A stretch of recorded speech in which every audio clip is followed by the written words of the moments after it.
Hi, I'm Wendy from Multnomah County Library School Corps. This is Novelties, New Books You Can't Wait to Discuss 2020.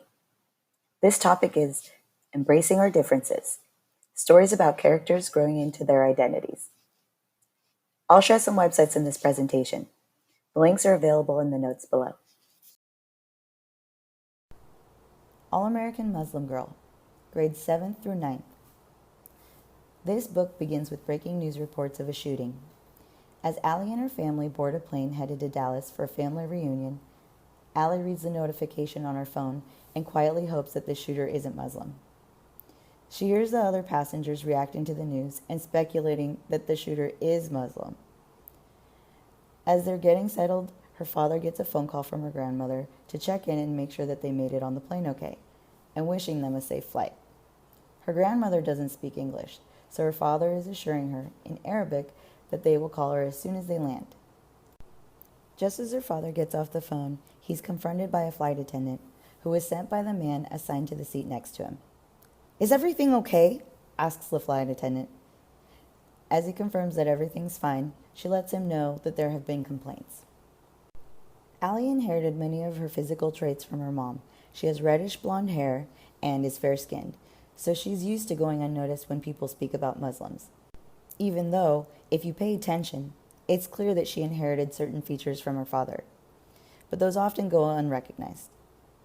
He has dark hair and dark eyes with tan skin, and those features are the ones that draw attention. Just as the flight attendant is confronting her father, Allie steps in. She quickly addresses anything she thinks might have been negatively perceived by the man and the flight attendant, and she's careful to reassure them by highlighting their most all-American qualities. Thankfully, it works, and everyone settles down now that they're certain that Allie and her family aren't those kind of Muslims. But what might have happened if they hadn't been convinced? Allie is used to not being identified as Muslim, and she starts to realize that she has always created her identity to fit in with her surrounding community. When she was young, she started noticing that her father was treated differently than her white friends' fathers. She's known for a long time how Muslims are treated in the United States, and now she can recognize that she's prioritized blending in over her own heritage. In an attempt to protect her from the Islamophobia and racism that he regularly deals with, her father has always encouraged any form of assimilation. He also let parts of his identity fade away. He hardly speaks Arabic, and he prefers logic over spirituality. As a result, Allie missed out on many of the connections she had to her heritage that are often passed down by parents. The incident on the plane leaves Allie unsettled. She's used to regularly hearing negative assumptions about Muslims. She even hears things from her new friends at school. She knows she needs to do something, but she's not sure how to begin to respond. In the meantime, she decides to focus on herself and begins exploring Islam by joining a women's Quran study group. As she learns more, her confidence around her identity starts to grow. As Allie is learning more about herself, she also starts to become close to a boy from school. His name is Wells, and he's perfect in every way. One night, she goes to have dinner at his house and meet his parents. As she walks in and starts greeting Wells' parents, she's shocked to see that Wells' father is Jack Henderson, a popular TV personality from a nightly right-wing news show. He actively contributes to fueling many of the misrepresentations of Muslims in the United States. Can she continue to see Wells? Is he going to end up just like his father?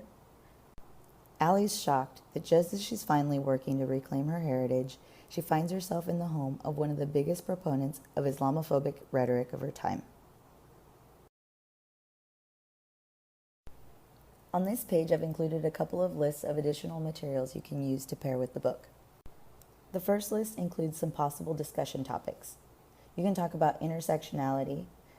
One of the questions you can ask is just starting off by asking the students if they know what intersectionality means. You could ask, have you ever felt like you were stuck between two different identity groups? The next topic is identity. Some questions you can ask are, do you think people get stuck feeling like an incomplete part of several different groups? Like they don't quite fit in either completely? Why do you think that happens? What would you say to someone like Allie, who doesn't feel Muslim enough, but also doesn't feel fully American? Who's in charge of determining authenticity? And the last topic is assimilation. What do you think about Allie's original tendencies to blend in? Do you think assimilation is necessary? Why or why not? And then in the second list, you'll see some related websites. The first one is an op-ed by the author Nadine Jolie Courtney, where she shares some of her personal experiences that helped inspire the plot for the book. And then you'll see links to a couple of lesson guides. The first one's on intersectionality, and the second one is about Muslim identity. How High the Moon by Karen Parsons, grades 3rd through 7th. Ella lives in Alcaloo, South Carolina with her grandparents in the 1940s. She loves spending time outside with her cousin Myrna and her best friend Henry. Ella's mom lives in Boston. She moved there to try to pursue a singing career. She's a jazz singer with a beautiful voice, and Ella is sure that her mother will be able to live out her dreams someday. Living in the South during the Jim Crow era is hard. Everything is segregated, people are cruel, and Ella and her friends and family live by social norms that are cautious yet respectful of their white community. They live their lives as normally as they can in a region of the country where there is a pervasive undertone of unsettling tension. Ella is 11 and has always lived there, so she doesn't know that life can be any different from what she's known there. One day, Ella gets a letter from her mom. She's been invited to go live with her in Boston. Ella is so excited to finally go be with her. She imagines all the great times that they're going to spend together and showing her mom how responsible and mature she's become. But when she gets there, it turns out to be totally different than what she had imagined. Her mother works long hours during the day, and at night, she goes out to sing in different jazz clubs. And so, after about a month, her mom decides that it's best for Ella to go back to her grandparents in South Carolina. Ella's disappointed, but also excited to see everyone she missed, especially Henry and Myrna. Although Ella only spent a month in Boston, she got to experience a whole different world that she had never known existed. She was surprised to see that in the North, they didn't separate things like bathrooms and drinking fountains. And these contrasting experiences start to change her perspective about the life she lives in the South.